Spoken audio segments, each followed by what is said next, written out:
te rendons grâce pour ce temps béni que tu nous donnes, où tu veux conduire l'humanité tout entière à contempler ton immensité, l'immensité de ta miséricorde. Nous te bénissons, Seigneur, de ce que tu es fidèle éternellement. Tu es celui qui réalise tout ce qu'il promet. Merci Jésus pour cette heure bénie. Nous te supplions humblement, Seigneur. Viens prendre possession de nos âmes. Viens prendre possession de nos cœurs. Viens prendre possession de nos esprits, de nos intelligences. Viens prendre possession de toute notre vie. Et accorde-nous la grâce de vivre d'une manière intime notre communion avec toi. Seigneur, nous t'en supplions humblement.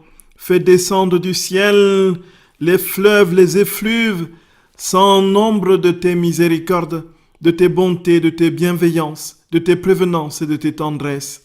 Seigneur notre Roi, nous avons confiance en toi. Nous avons confiance en toi, Jésus. Fais descendre ta miséricorde à cette heure précise sur toute l'humanité qui attend de toi, Seigneur, le secours. Merci infiniment de tourner son regard vers toi, vers ta croix, d'où tu as versé ton sang en laissant couler l'eau et le sang de ton côté. Tu avais voulu que l'humanité soit absorbée dans ce côté qui reste encore une fois au ciel lorsque nous te verrons. Et nous pourrons dire, oui Seigneur, tu as tout donné, ton cœur est resté béant, ton cœur est resté ouvert pour qu'aucun ne se perde. Nous te bénissons Seigneur de ce que tu ne vas perdre aucun d'entre nous. Merci parce que tu es celui qui va rassembler l'humanité en ton cœur d'amour dans ta divine volonté. Nous te supplions, Seigneur, que cette grâce nous soit donnée à cette heure précise où nous implorons ta divine miséricorde. Seigneur, donne-nous ce cadeau de venir habiter nos cœurs, nos âmes, nos esprits, nos intelligences et nos volontés. Seigneur, nous avons confiance en toi. Daigne nous exaucer, Seigneur. Regarde notre bonne volonté. Ne ferme tes yeux sur nos faiblesses et nos fragilités et accorde-nous ce que nous te demandons avec confiance. Ta miséricorde infinie, le cadeau immense de ta divine volonté. Dieu saint, Dieu fort, Dieu immortel. Prends pitié de nous et du monde entier. Dieu saint, Dieu fort, Dieu immortel. Prends pitié de nous et du monde entier. Dieu saint, Dieu fort, Dieu immortel. Prends pitié de nous et du monde entier. Ô et sang jaillit du cœur ouvert de Jésus comme source de miséricorde pour nous. J'ai confiance en toi. Oui Seigneur, nous avons pleinement confiance en toi et nous te supplions humblement Jésus. Accorde-nous la grâce de vivre pleinement de ta vie et ne permets pas que l'ennemi de tout bien nous soustrait et nous éloigne de toi. Nous avons confiance en toi Seigneur. Nous venons devant toi avec ce que nous sommes, avec nos pauvretés, nos limites, nos misères. Tout simplement, Seigneur, merci de tout cœur. Nous voici devant toi, Jésus. Sois béni éternellement. Frères et sœurs bien-aimés, à tout de suite pour la petite causerie sur la passion de notre très saint Seigneur.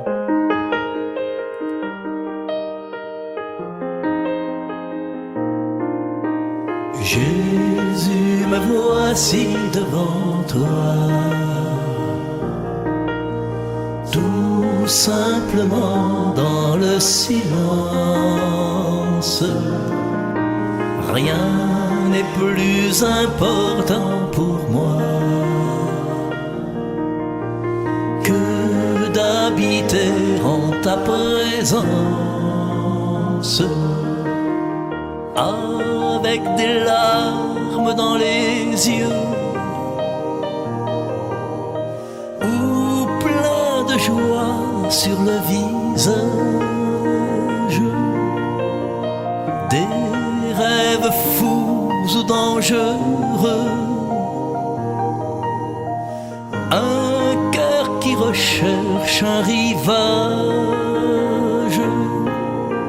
Jésus, me voici devant toi, tout simplement dans le silence. Rien n'est plus important pour moi que d'habiter en ta présence. Nous voulons rendre grâce à Jésus pour l'occasion qu'il nous donne de vivre pleinement ces temps qui sont les derniers, dans une intimité profonde avec lui. Les temps derniers, c'est le temps de Dieu. En fait, c'est ce que cela veut dire, frères et sœurs bien-aimés. Ce n'est pas le temps de la catastrophe. C'est le temps où Dieu viendra régner dans les cœurs, dans les créatures. C'est l'heure de la transfiguration de tout l'univers. Voilà, la divine volonté, la voilà. La plénitude de la vie du ciel sur la terre. Et le Seigneur nous a donné de comprendre que tout cela, il a réalisé dès les premiers instants de sa naissance. Quand il est venu sur la terre, dès le sein de sa mère, c'était pour préparer ce royaume de la divine volonté. Et frères et sœurs d'amour, c'est pour nous l'occasion de comprendre que le sommet de cette manifestation de l'amour de Dieu, c'était la croix. Jésus a tout donné sur la croix. Il s'est tout donné. Il a donné la Trinité, la création. Il a voulu, en ressuscitant, que l'humanité accède à cette plénitude de vie céleste, en établissant dans son âme la vie même de Dieu. Et nous continuons la méditation des 24 heures de la passion de notre très saint Seigneur, frères et sœurs bien-aimés. Et nous commençons aujourd'hui la 22e heure, qui va de 14 heures à 15 heures. C'est l'heure de l'agonie de notre Seigneur sur la croix. La 3e heure, il y a 3 heures d'agonie. Depuis midi, Jésus est en agonie. C'est la dernière heure d'agonie. Et Jésus, nous avons dit hier, a prononcé une parole particulièrement bouleversante que nous avons essayé de comprendre à partir de ce que Louise a détaillé dans la compréhension que le Seigneur lui a donnée. Quand Jésus dit « Mon Dieu, pourquoi m'as-tu abandonné ?» Il ne s'agit pas d'un abandon du Père. Sinon, on ne comprendrait pas que celui qui est dans le Fils, s'appelle le Père céleste, éternel, celui à qui Jésus se réfère continuellement en disant « Mon Père est en moi et je suis dans le Père », que celui-là abandonne sa propre chair, ce n'est pas possible. Dieu ne peut pas s'abandonner soi-même. Voilà, c'est cela en fait. Jésus et Dieu, son Père, ne font qu'un dans l'unique volonté.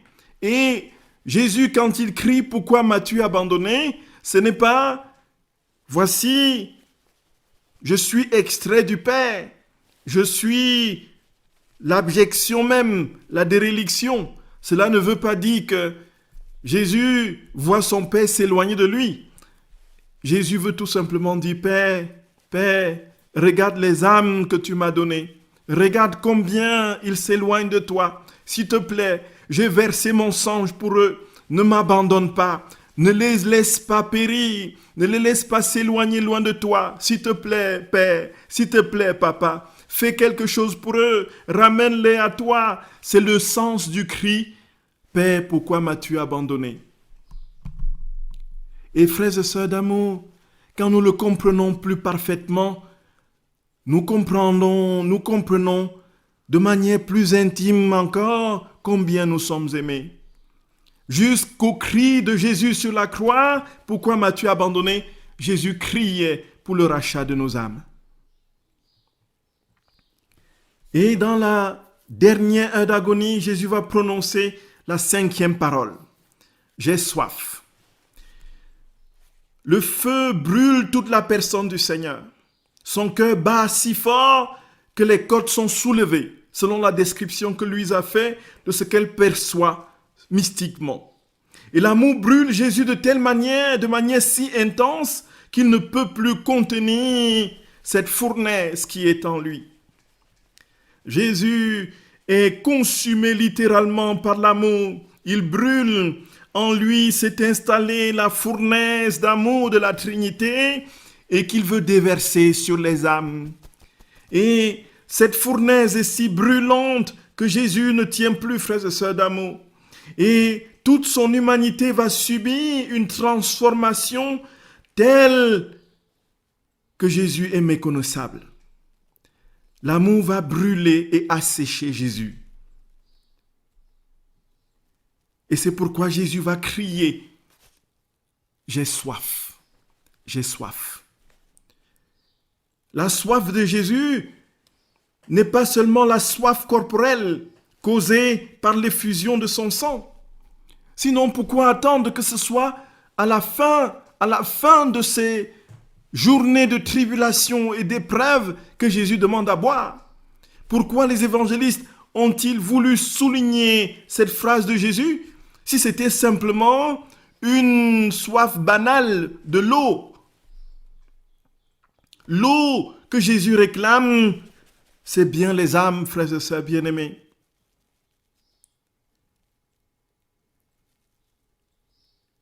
Bien plus que cette soif corporelle, il s'agit de la soif du salut des âmes. Et par l'eau que Jésus voudrait boire, il veut mettre tout l'univers, tous les hommes de tous les temps en sécurité à l'intérieur de son cœur. Et alors, ce faisant, il va rassembler ses dernières forces.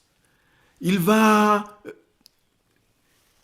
ramener dans le gosier déjà suffisamment asséché physiquement par l'asphyxie. Il va pousser le cri strident du sitio. J'ai soif, j'ai soif. Jésus dit, frères et sœurs d'amour, j'ai soif de ta volonté. J'ai soif de tes affections, mon enfant. J'ai soif de tes désirs. J'ai soif de ton amour. Il n'y a pas d'eau fraîche que tu puisses me donner et qui soit plus important que ton âme. De grâce, ne me laisse pas brûler. Voilà ce que Louisa voit et dit. De grâce, ne me laisse pas brûler. Frères et sœurs bien-aimés, Jésus, aujourd'hui encore, dit à chacun d'entre nous, j'ai soif, mon enfant, j'ai soif de toi. Donne-moi tout, donne-moi tout. Et dans l'évangile d'aujourd'hui, on a eu l'occasion de le dire, frères et sœurs bien-aimés, de le lire très clairement. Le Shema Israël, ce jeune homme, ce jeune scribe qui vient rencontrer Jésus et qui va lui demander quel est le plus important de la loi. Et il va reprendre ce scribe. Tu aimeras le Seigneur ton Dieu de tout ton cœur, de toute ton âme, de toute ta force. Voilà. Le Shema Israël du Deutéronome au chapitre 6. En quelque sorte, ce scribe a résumé la vie d'union à Dieu depuis le commencement jusqu'à son terme, depuis l'Ancien Testament jusqu'au Nouveau, ce qui aujourd'hui encore structure la vie dans la divine volonté. Je ne veux rien te laisser à toi, mon enfant. Je ne veux rien te laisser, je veux tout prendre. Donne-moi tout, donne-moi ta volonté, donne-moi ta liberté, donne-moi ta mémoire, donne-moi ton intelligence, donne-moi ton cœur, donne-moi ton corps, donne-moi tout, je veux tout. Voilà ce que Jésus nous dit, frères et sœurs d'amour, j'ai soif de toi, mon enfant, donne-toi tout entier à moi pour que rien ne soit plus pour toi sujet de ta volonté humaine fragile, limitée, agent de péché.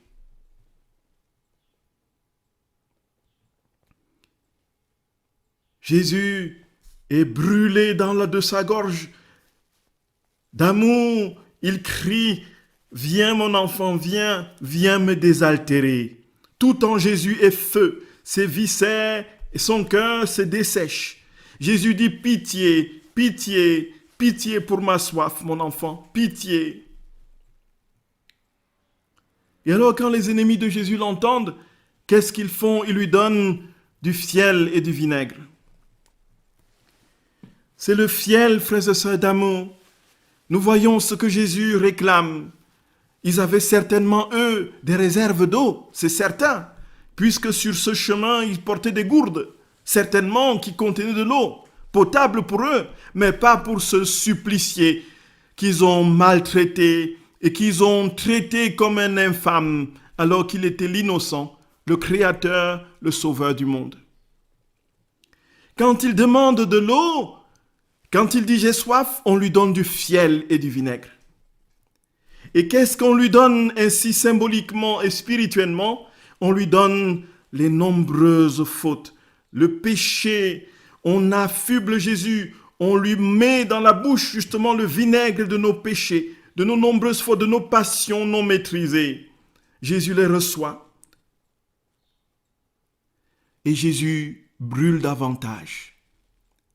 Au contact de cette souffrance extrême, au contact de cette souffrance liée au péché, l'amour consume davantage Jésus. Frères et sœurs d'amour, c'est paradoxal, c'est paradoxal.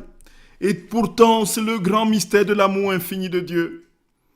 Pour que l'amour de Jésus le consume et nous brûle davantage, jetons dans la fournaise de son cœur nos péchés. C'est cela, frères et sœurs d'amour. C'est le carburant qui enflamme le cœur du Sauveur. C'est pourquoi Saint Paul dira, là où le péché a abondé, la grâce a surabondé.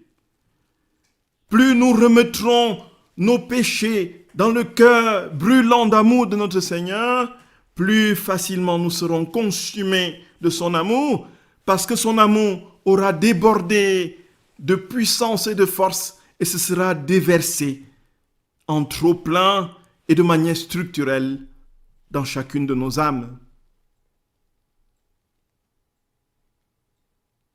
Il s'agit pour nous donc, frères et sœurs bien-aimés, de donner à Jésus notre cœur, nos affections, de tout lui donner, afin que Jésus se désaltère et trouve un réconfort à sa bouche brûlée et remplie d'amertume. Il s'agit pour nous de dire, me voici Seigneur, me voici. Je m'offre totalement, entièrement. Fais de moi ce qu'il te plaira.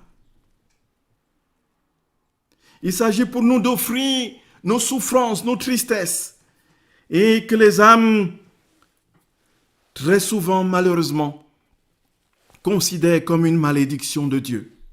Les souffrances, frères et sœurs d'amour, les souffrances sont le moyen que Jésus choisit pour faire de nous des véritables lui. C'est l'un des moyens, sinon le plus puissant, que Jésus trouve pour nous configurer à lui pleinement et parfaitement. Le salut de l'humanité s'est opéré sur la croix et par la croix. Et c'est en elle qu'elle sera restaurée et divinisée.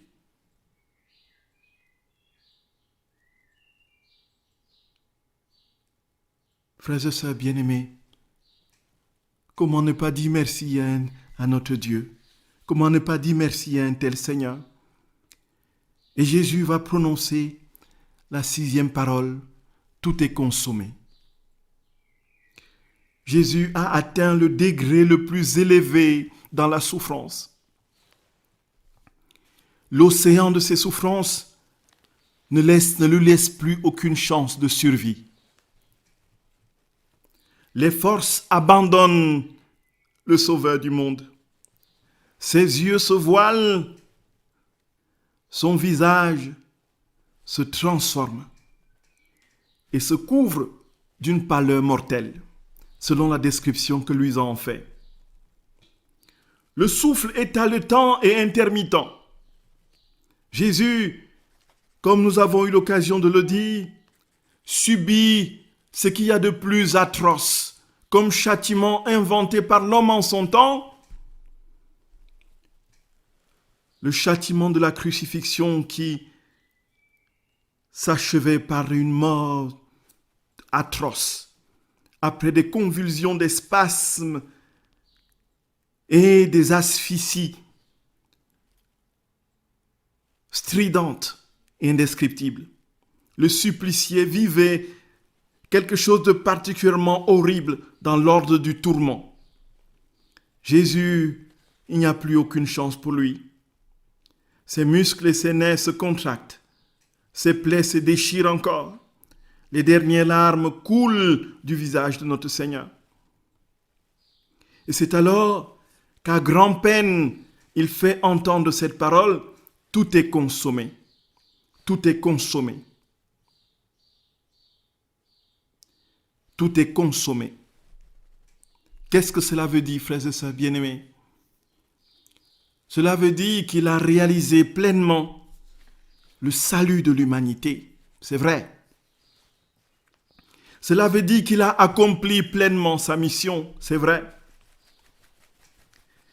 Cela veut dire qu'il a travaillé pour qu'aucun ne se perde. C'est vrai. Mais cela veut dire aussi et surtout, frères et sœurs d'amour, que le feu brûlant de son amour, sa vie divine, s'est installé désormais dans la créature. Tout est consommé. L'âme humaine est désormais capable d'accueillir et de recevoir Dieu. L'âme humaine est désormais capable de Dieu. J'ai fait tout, Père. Je suis sorti de toi pour que ce règne de la vie du ciel s'établisse dans les créatures. Oui, maintenant, j'ai achevé, j'ai réalisé cette mission. Désormais, il sera possible pour l'âme de vivre notre vie trinitaire. Tout est consommé.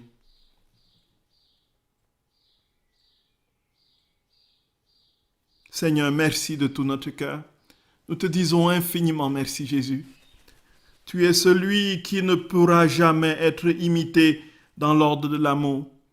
Tu es celui qui nous a donné ce que personne d'autre ne pourra nous donner. Nous te supplions humblement, Seigneur, tourne nos regards essentiellement vers toi. Ne permets point que nous nous détournions de toi, Jésus. Nous t'en supplions humblement. Unis nos cœurs au tien. Ô Jésus, brûle-nous du feu de cet amour et dispose nos âmes à accueillir ta vie divine. Nous avons confiance en toi, Jésus. Nous avons confiance en toi, Seigneur. Frères et sœurs, c'est pour nous l'occasion de nous poser la question. Est-ce que nous sommes véritablement dans cette quête du feu de Dieu, du feu de son amour qui consume les âmes? Sommes-nous véritablement dans cette disposition d'esprit qui laisse Dieu venir tout brûler en nous, tout consumer et tout consommer en nous? Oui, Seigneur, tu vois bien que nous ne sommes pas encore prêts. C'est pourquoi, Jésus, nous voulons humblement, pauvrement t'offrir ce que nous sommes et te supplier, Jésus, viens déposer ta vie dans nos vies. Nous voulons réparer pour tous, réparer nos manques d'amour et te consoler des affronts que tu reçois des gens, en commençant par nous, tandis que tu te consumes sur la croix. Jésus, nous avons confiance en toi. Jésus, nous avons confiance en toi. Accorde-nous cette grâce, ô notre Dieu. Accorde-nous cette grâce. Et donne-nous de ne vivre que pour t'aimer, ô Jésus, et de mourir en t'aimant.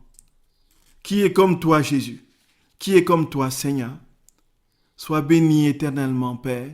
Sois béni éternellement. Nous te rendons grâce, nous te magnifions, nous te glorifions, nous te faisons confiance et nous te manifestons, ô Dieu trois fois saint, notre bonne volonté de t'accueillir chez nous et de te voir te déployer dans les interstices les plus reculés de notre être, avec l'intercession de ta très sainte Mère. Je t'en supplie, Seigneur, accorde-nous ce que nous te demandons. Exauce-nous, Jésus, par l'intercession de Marie, ta très sainte Mère. Ô Mère de miséricorde, Marie intercède pour nous. Tu reçois nos peines et nos souffrances. Marie intercède pour nous.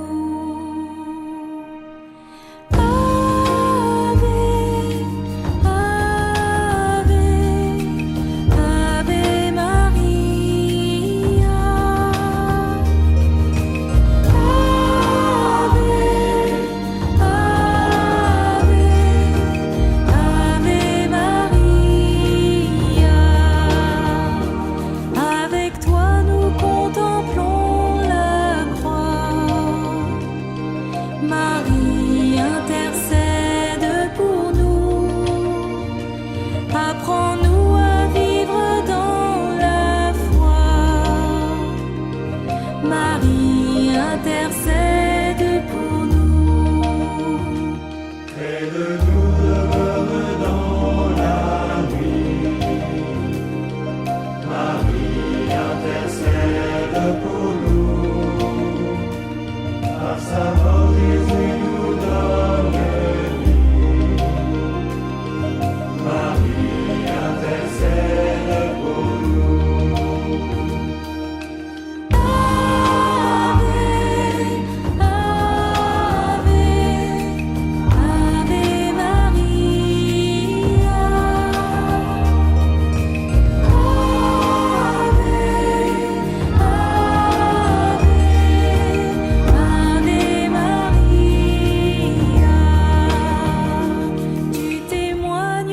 Jésus vainqueur,